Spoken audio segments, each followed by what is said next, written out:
உம்மை விசுவாசிக்கின்ற உள்ளங்களிலெல்லாம் அன்பின் தீயை மூட்டி எழுப்புகிறவரே, அடியேன் வாயின் வார்த்தைகளும் எங்கள் அனைவரின் உள்ளத்தின் தியானமும் உம்முடைய திருமுன்னிலையில் எப்போதும் ஏற்புடையதாய் இருப்பதாக. ஆமென். அன்பார்ந்த இறைமக்களே, உங்கள் எல்லோரையும் தந்தை, மைந்தர், தூய ஆவியாரின் திருப்பெயராலே உங்களை வாழ்த்துகிறேன்.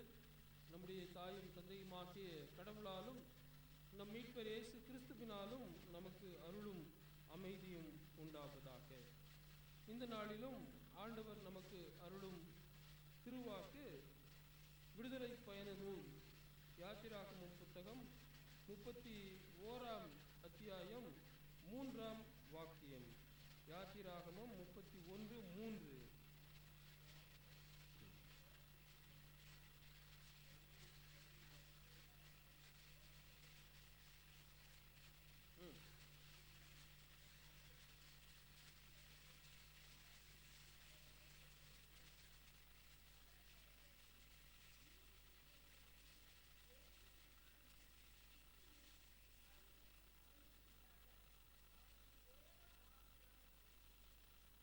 திருவிழித்திலிருந்து நான் வாசிக்கிறேன்.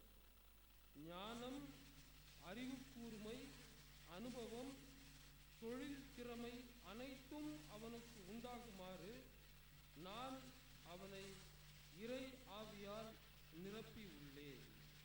ஞானம், அறிவு கூர்மை, அனுபவம், தொழில் திறமை அனைத்தும் அவனுக்கு உண்டாகுமாறு நான் அவனை இறை ஆவியால் நிரப்பி உள்ளேன்.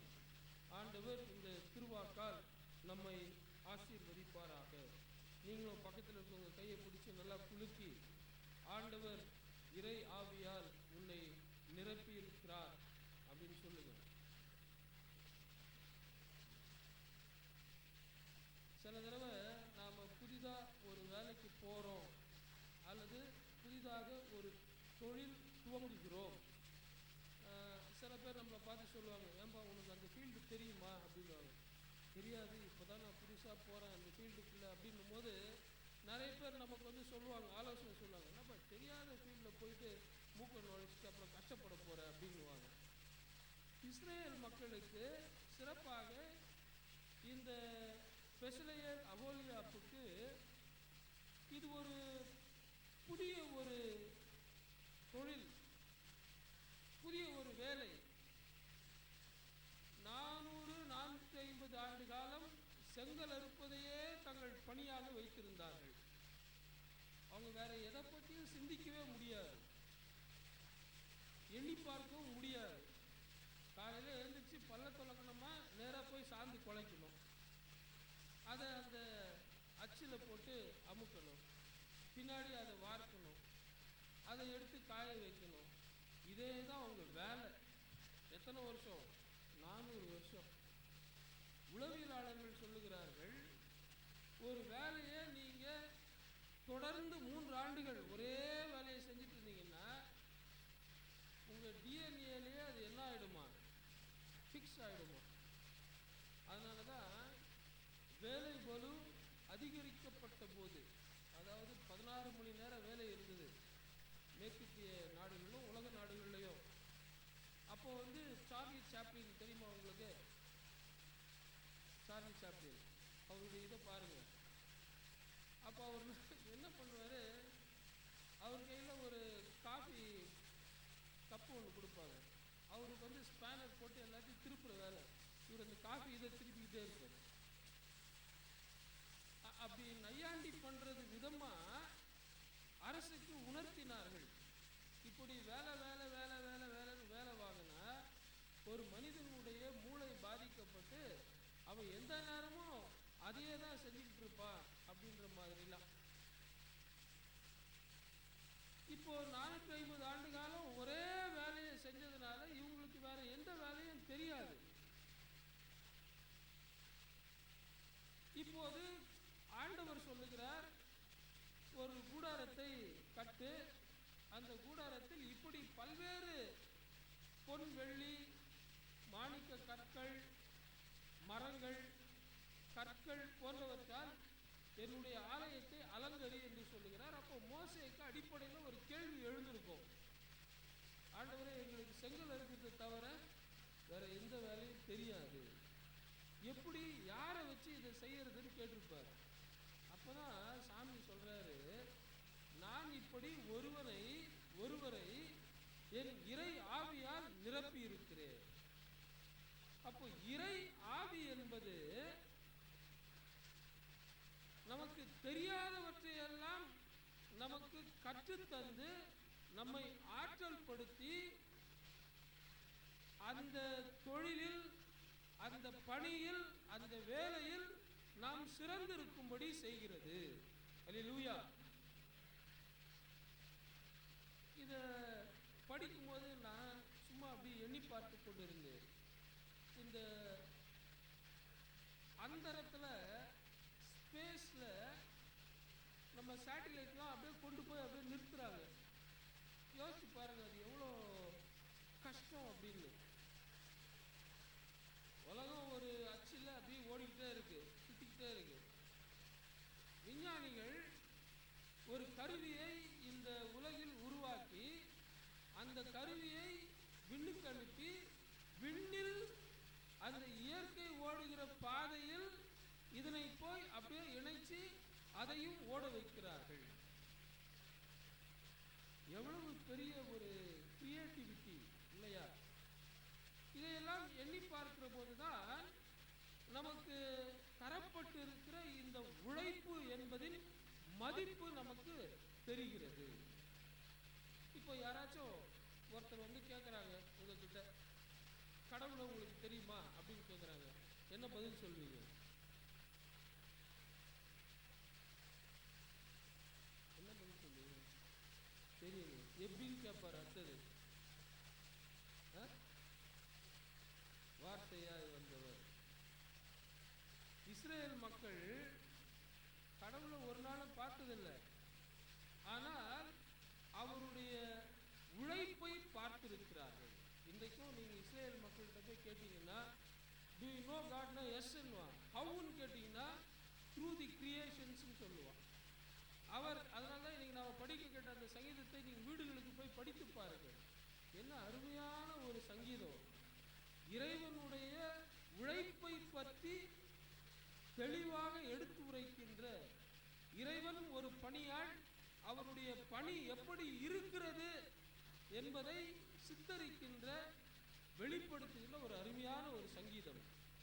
இறைவன் யார் உங்களுக்கு தெரியுமா என்று கேட்டால் இஸ்ரேல் மக்கள், ஆம் எங்களுக்கு தெரியும், இறைவன் ஒரு படைப்பாளி, ஒரு பணியாளர்.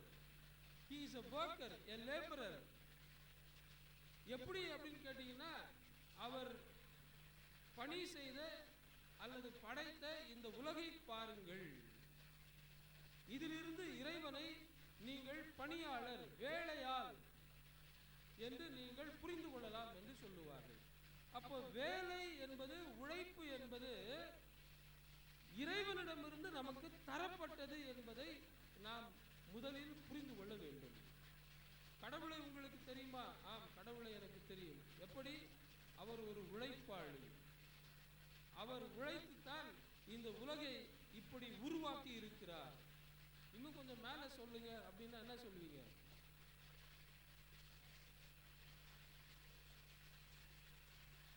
அது வேலை தான். அது நாம சொல்றோம் வார்த்தையினாலன்றோம், ஆனா அது ஒரு வேலை. இப்போ மேல் அதிகாரி ஒருத்தர் இருப்பாரு, அவர் சொல்லதான் சொல்லுவாரு, டேய் அதை பண்ணிடு, இதை பண்ணிடு, அதை பண்ணிடு. அதுக்கு நம்ம அவர் வேலை செய்யலன்னு சொல்ல முடியாது. அவருடைய வேலை அதுதான்.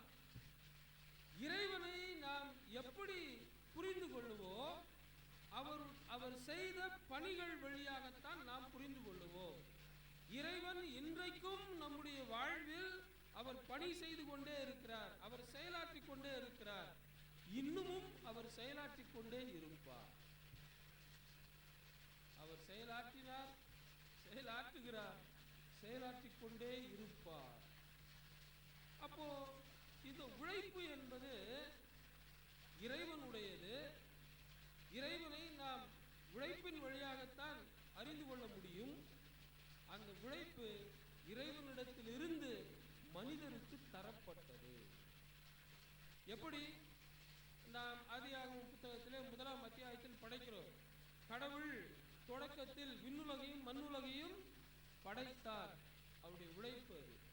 2:15 நாம் பார்க்கிறோம், ஆண்டவர் மனிதரை படைத்து உருவாக்கி, தன் கையினாலேயே உருவாக்கி, வேலை செய்து மனிதனை உருவாக்கி அவனை ஏதேன் தோட்டத்தில் கொண்டு வந்து வைத்து, அங்கே அந்த ஏதேன் தோட்டத்தை பண்படுத்தவும் பாதுகாக்கவும் அவனை அங்கே பணித்தார். அப்போ பண்படுத்தவும் பாதுகாக்கவும் என்பது கடவுள் தனது உழைப்பை அப்படியே மனிதனுக்கு அதனை மாற்றி அமைத்து கொடுத்தார். He transferred his nature of work from divine to human. கடவுள் ஒரு பணியாளர், உழைப்பாளி. அந்த உழைப்பை இறைவன் மனிதருக்கு கொடுத்தார். ஏன் மனிதருக்கு கொடுத்தார்? மனிதர் இறை சாயலாக படைக்கப்பட்டார்கள். இந்த இயற்கையும் இறைவனுடைய சாயலை வெளிப்படுத்துகிறது. இறை சாயலை உடைய ஒருவர் தான் இறை சாயலோடு இருக்கிற இந்த உலகை பண்படுத்தவும் பாதுகாக்கவும் முடியும் என்பதனால் அந்த உழைப்பை நம்மிடம் கொடுத்தார். அப்போ உழைப்பு இறைவனுடையது. இறைவனையே நாம் எவ்வாறு புரிந்து கொள்கிறோம்? அவர் உழைப்பதால் தான், அவர் செயலாற்றுவதால் தான் நாம் அவரை புரிந்து கொள்கிறோம். உழைப்பு இறைவனுடையது. அந்த உழைப்பு மனிதனுக்கு மாற்றப்பட்டது, மனிதனுக்கு தரப்பட்டது. முதல்ல ஆசீர்வாதமாக இருந்தது இந்த உழைப்பு. ஏதேன் தோட்டத்தில் அவங்க எல்லாம் ரொம்ப ஜாலியா வேலை செஞ்சுட்டு இருக்காங்க. என்ன வேலை செஞ்சுட்டு இருந்தாங்க? என்ன வேலை செஞ்சுட்டு இருந்திருப்பாங்க? திருமுறையில இல்ல. அதை பண்படுத்தவும் பாதுகாக்கவும் அப்படின்னு இருக்கு 2ஆம் அத்தியாயத்தில். அப்ப என்ன பண்ணியிருப்பாங்க? அந்த ஏதேன் தோட்டத்தில் நீர் எங்கெல்லாம் தேவைப்படுதோ அங்கெல்லாம் வாய்க்கால் வெட்டியிருப்பாங்க. மரத்திலிருந்து விழுந்த பழம் அது இதெல்லாம் எங்கேயாவது ஒரு இடத்துல சேர்த்து வச்சிருப்பாங்க. குப்பையெல்லாம் ஒரு இடத்துல சேர்த்து வச்சிருப்பாங்க. இப்படி அவர்கள் பணி செய்து கொண்டிருந்தார்கள். கூப்பிட்டாரு, எப்பா இதுக்கெல்லாம் என்ன பேர் வைக்கலாம் சொல்லுப்பா. பேர் வைக்கிறாங்க. ஆனால் இந்த ஆசீர்வாதமான உழைப்பு மனிதனுக்கு தெரியவில்லை. அவன் பாவத்தில் விழுந்த போது இந்த உழைப்பு சாபமாக மாறிவிடுகிறது. அவர் சொல்றாரு, உன் நிமித்தமாக இந்த நிலம் சபிக்கப்பட்டிருக்கும். நீ நெற்றி வேர்வை நிலத்தில் சிந்தி உழைப்பாய், ஆனால் அது உனக்கு பலனை கொடுக்காது. என்னதான் கொடுக்கும்? முள்ளையும் பொறுக்கையும் கொடுக்கும். பழைய மொழிபெயர்ப்புல இருக்கு. அப்போ இந்த உழைப்பு என்பது இறைவனிடத்திலிருந்து மனிதனுக்கு வந்தது. God is divine, and the work which is transferred from divine to human is also a divine. ஆனால் it become curse due to the actions of human. அது சாபமாக மாறிடுச்சு.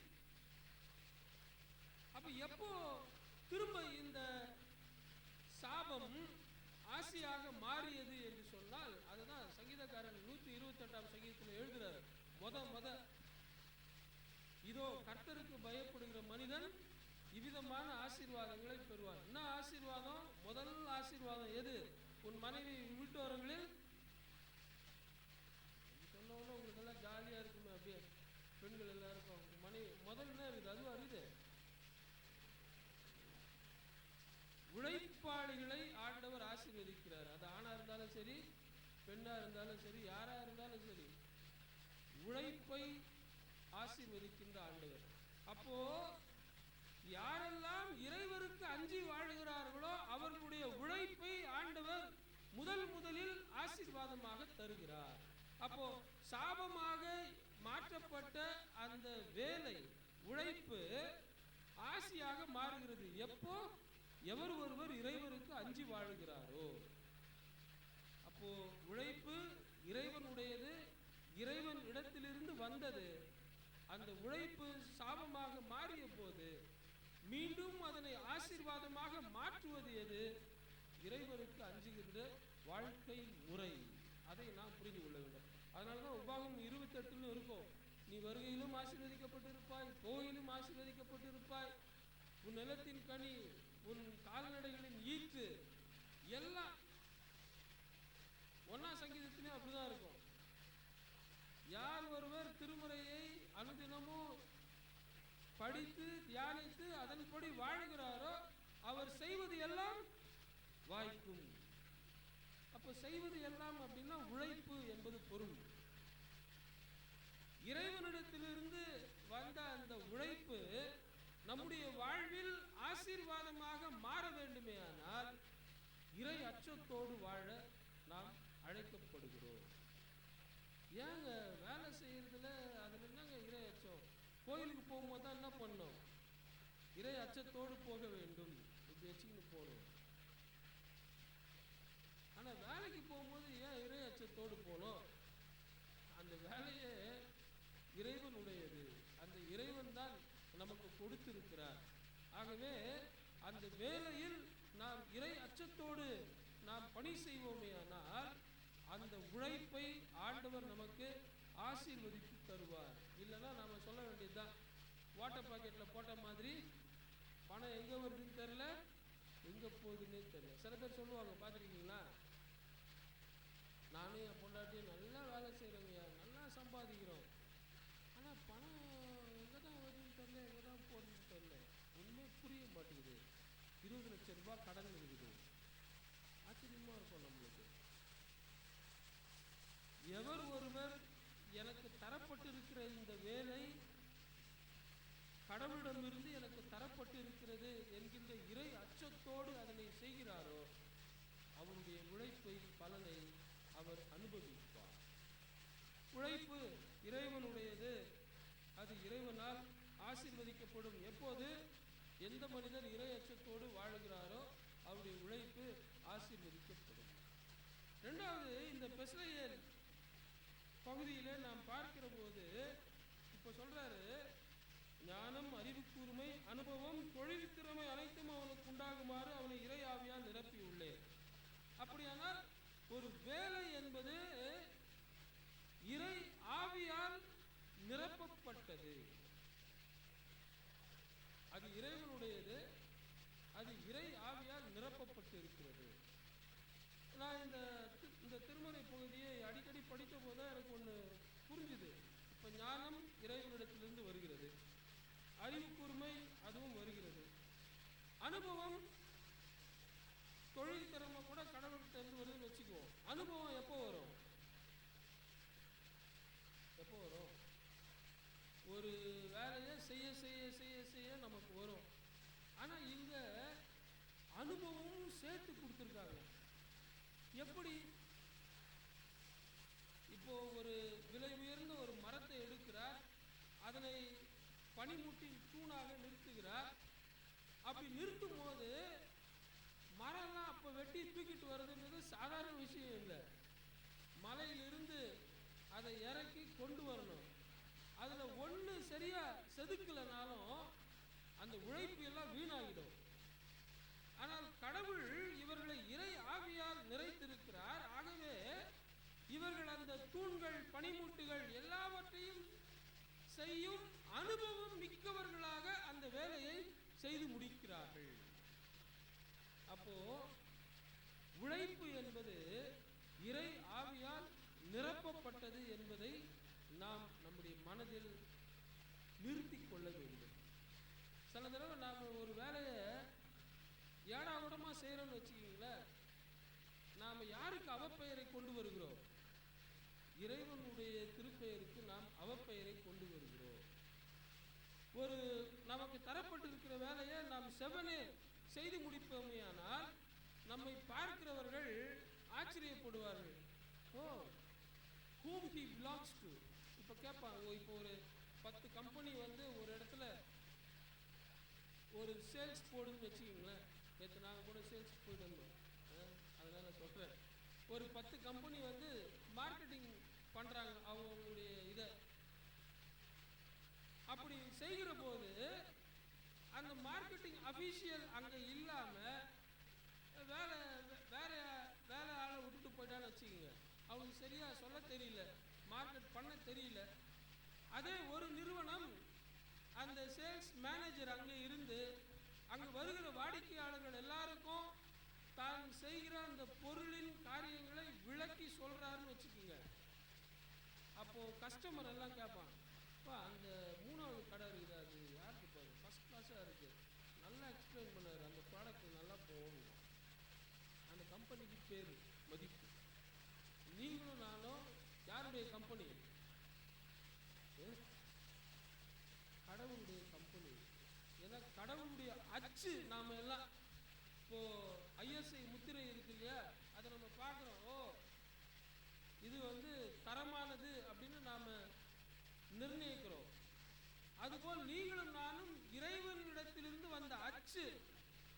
அப்படியானால் நீங்களும் நானும் இறை ஆவியால் நிரப்பப்பட்டு இருக்கிறோம். அந்த இறை ஆவியால் நிரப்பப்பட்டு நமக்கு தரப்பட்டு இருக்கிற பணியை நாம் செவனே அப்படின்னா பெர்ஃபெக்ஷன். அந்த பெர்ஃபெக்ஷன் எப்போ வரும்னா உண்மையோடு நேர்மையோடு அந்த பணியை செய்கிற போதுதான் அந்த பணி முழுமையாக நிறைவடையும். அப்போது நம்மை பார்த்து எல்லாரும் கேட்பார், இவர் யாரு? பக்கத்தில் சொல்லுவார், he belongs to Christ. கிறிஸ்டியன்றது என்பது சொல்லக்கூடாது. ஏன்னா நம்ம யாருன்னா இல்லை, உருப்படி இல்லை, அவர் கிறிஸ்டியன் சொல்லக்கூடாது. he belongs to Christ. அவர் கிறிஸ்துவை பின்பற்றுகிறார் அப்படின்னு சொல்லணும். followers of Christ அப்படி சொல்லணும். அப்படிப்பட்ட இறை ஆவியால் தான் நீங்களும் நானும் நிரப்ப பெற்று இருக்கிறோம். ஆனால் நம்மில் இருக்கிற இந்த சுயமோ இந்த மாம்சமோ ரத்தமோ நம்மை பலவீனப்படுத்துகிறது. நாமும் அதற்கு உடன்பட்டு போய்விடுகிறோம். ஆகையால் நம்முடைய பணியில் நாம் இறை ஆவியை அமுக்கி தள்ளி நசுக்கிட்டு மனுஷ ஆவியை மேலோங்கி காட்டி கடவுளுடைய திருப்பெயரை நாம் அவமாக்குகிறோம். நம்முடைய பணிகள்ல நாம எப்போ உண்மையா நேர்மையா அந்த பணியை செய்யறோமோ அப்போது கடவுள் நம்முடைய உழைப்பின் பலனை ஆசீர்வதித்து நம்மை அநேகருக்கு ஆசீர்வாதமாக வைப்பார் என்பதில் எள்ளளவும் சந்தேகம் இல்லை. இந்த பெசலேயேல் அகோலியா அப்படித்தான் அந்த ஆலயத்தின் கூடாரங்கள் பணி எல்லாவற்றையும் செய்து முடிக்கிறார்கள். அந்த ஆலயம் அநேகருக்கு ஆசீர்வாதமாக விளங்கியது. டேபர்நாக்கிள் கூடாரம், இறை உறைவிட கூடாரம் என்று சொல்லுகிறோமே, அது அனைவருக்கும் ஆசியாக விளங்கியது. நீங்களும் நானும் நமக்கு தரப்பட்டு இருக்கின்ற பணியில் உண்மையோடும் நேர்மையோடும் அதனை செய்வோமையானால் நம்மால் பலர் ஆசீர்வதிக்கப்படுவார்கள். அதன் வழியாக நம்முடைய பணி இடங்களில் கடவுளுடைய திருப்பெயர் மாட்சி பெறும். உழைப்பு இறைவனுடையது, அதை நமக்கு கொடுத்திருக்கிறார். இறை அச்சத்தோடு நாம் செய்கின்ற போது அது நமக்கு ஆசீர்வாதமாக இருக்கும். இறை ஆவியோடு உண்மையோடு நேர்மையோடு நாம் அந்த உழைப்பை பணியை செய்கிற போது அது பலருக்கு ஆசீர்வாதமாக மாறிவிடும். மூன்றாவது, இந்த உழைப்பு இறை அரசுக்காக நமக்கு தரப்பட்டு இருக்கிறது. ஏன்னா கடவுள் இந்த பெசலேயேலை அகோலியாப்பை வேறு பணி செய்வதற்காக அவர்களை இறை ஆவியால் நிரப்பவில்லை. கடவுளின் பணி செய்வதற்காக அவர்களை இறை ஆவியால் நிரப்பி இறை ஆற்றலை அவர்களுக்கு தந்து இறை அரசை கட்டி எழுப்பிட அவர்களை தம்முடைய ஆவியால் ஆற்றலால் நிரப்பினார். திருமறையிலேயே இறை ஆவியால் நிரப்பப்பட்ட ஒரு சாதாரண மனிதர் இந்த பெசலேயேல் அகோலியா தான். மற்றவங்களெல்லாம் பார்த்தீங்கன்னா, இப்போ நியாயாதிபதிகள் பார்த்தீங்கன்னா இறை ஆவியால் நிரப்பப்பட்டார்கள் ஒரு நியாயாதிபதியாக வாழ்வதற்கு, மக்களை நீதி தீர்ப்பு செய்வதற்கு. சாலமோன், சவுல், தாவீது அவர்களை ஆண்டவர் இறை ஆவியால் நிரப்பி இருந்தார் அவர்கள் அரசாளுவதற்கு. சாமுவேல், எசாயா, எசேக்கியா, எரேமியா இவர்களெல்லாம் இறை ஆவியால் நிரப்பி இருந்தார் அவர்களை இறை வாக்கினராக தீர்க்கதரிசிகளாக பணி செய்வதற்கு. ஆனா சாதாரணமான ஒரு பணியை செய்வதற்கு கூட இறை ஆவியை மனுக்குலத்திற்கு இறைவன் கொடுத்திருக்கிறார் என்பதற்கு ஒரே ஒரு எடுத்துக்காட்டு இந்த பெசலேயேல் அகோலியாப் தான். மற்ற நாடுகளில் பார்த்தீங்கன்னா எந்த வேலை செஞ்சாலும் அந்த மனிதரை மதிப்பார்கள். இப்போ ஒருத்தர்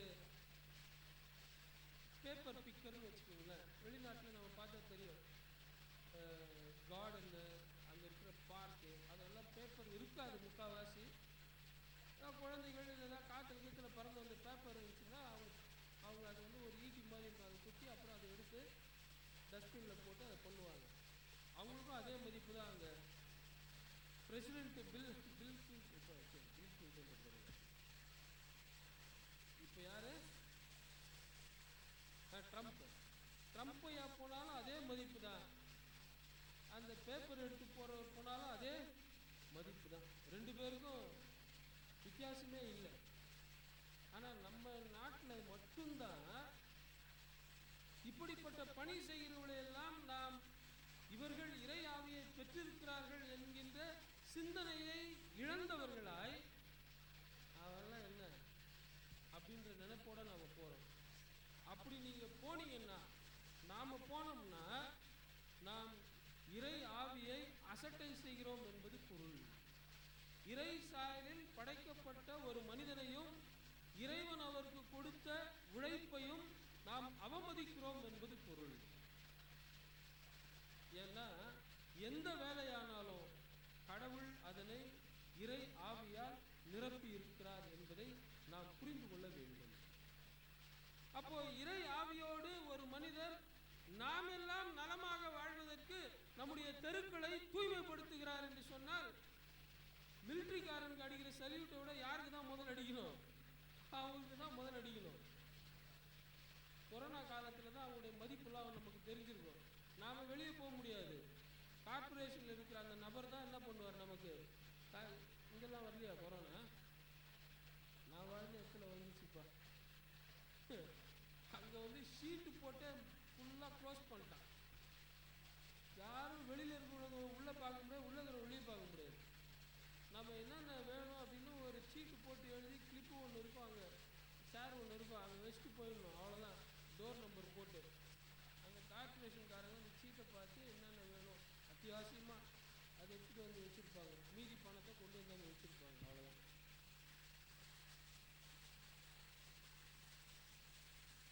நம்முடைய உழைப்பாளிகள் அப்படி நம்முடைய உயிரை காப்பாற்றி இருக்கிறார்கள், தங்களுடைய உயிரை பணயம் வைத்து.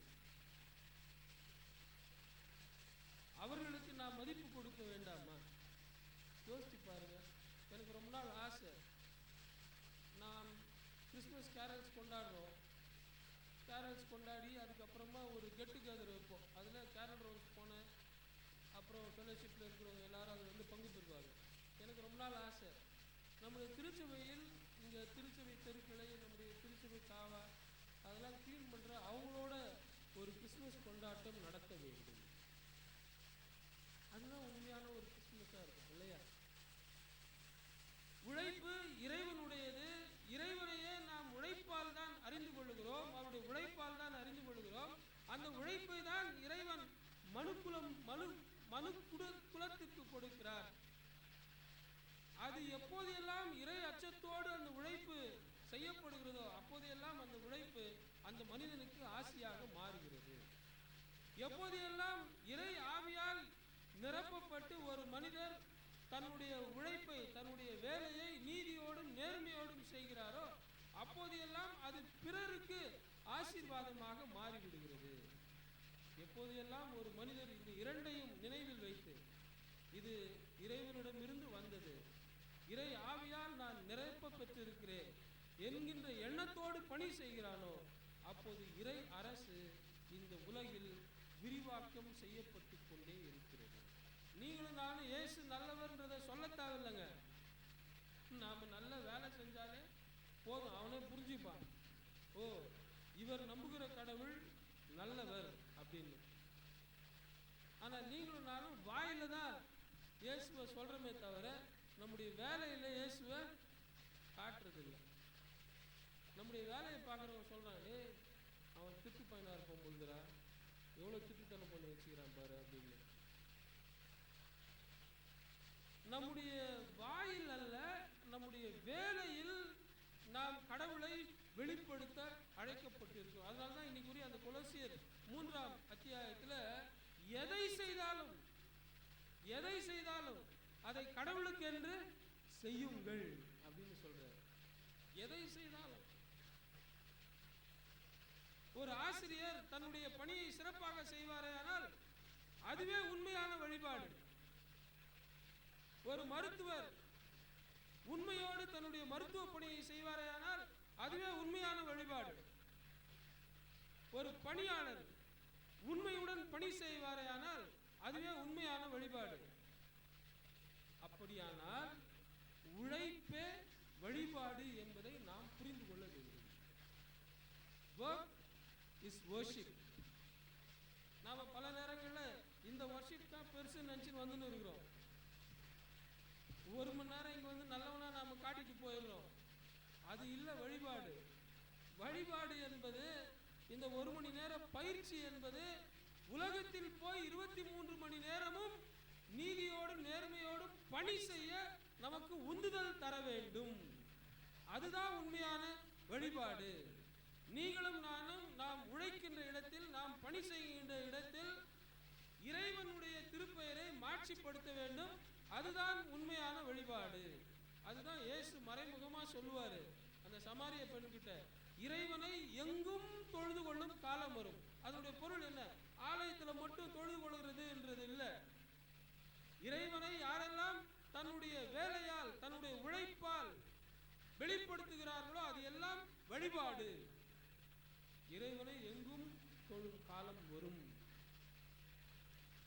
எனக்கு அன்பார்ந்த இறைவனுடைய பிள்ளைகளே, கடவுள் நமக்கு தந்திருக்கிற இந்த உழைப்பின் ஆசையை நாம் ஒவ்வொரு முறை பணி செய்கிற போதும், எந்த வேலையானாலும், ஒரு குடும்ப பெண் ஒரு குடும்ப ஆண் இருக்கிறார், அவர் குடும்பத்தில் செய்கிற ஒவ்வொரு பணியும் சிறப்பாக செய்வாரேயானால் அதுவே வழிபாடு. அந்த வீடே ஆலயம். ஒரு பணியாளன் தன்னுடைய பணியை நேர்மையாக தொழிற்சாலையில் செய்வாரேயானால் அதுவே வழிபாடு. அந்த தொழிற்சாலையே ஆலயம். அங்கு இருக்கிற மக்கள் எல்லாரும் விசுவாசிகளாக மாறிவிடுவார்கள். இந்த சிந்தனையோடு, இந்த எண்ணத்தோடு நாம் நம்முடைய பணிகளை தொடர நாம் அழைக்கப்படுகிறோம். ஒவ்வொரு முறையும் நாம் எந்த பணியை செய்தாலும் இது இறைவனுடையது, இறைவன் எனக்கு கொடுத்திருக்கிறார், இதை இறை அச்சத்தோடு நான் செய்ய வேண்டும், இதை நீதியோடும் நேர்மையோடும் செய்ய வேண்டும், இறை ஆவியோடு, இறை ஆவியின் உந்துதலோடு செய்ய வேண்டும், இறை ஆற்றலோடு செய்ய வேண்டும், இறை அரசை கட்டுவதற்காக இதனை செய்ய வேண்டும் என்கிற எண்ணத்தோடு நாம் செய்வோமேயானால் அந்த உழைப்பு, வேலை நமக்கும் பிறருக்கும் அது ஆசீர்வாதமாக மாறும். இறை ஆவியானவர் நம் அனைவரையும் நிரப்பி இறைவனுடைய திருப்பெயர் மாட்சிமைக்காக நம்முடைய பணிகளை அவர் உறுதிப்படுத்தி நிலைநிறுத்துவாராக.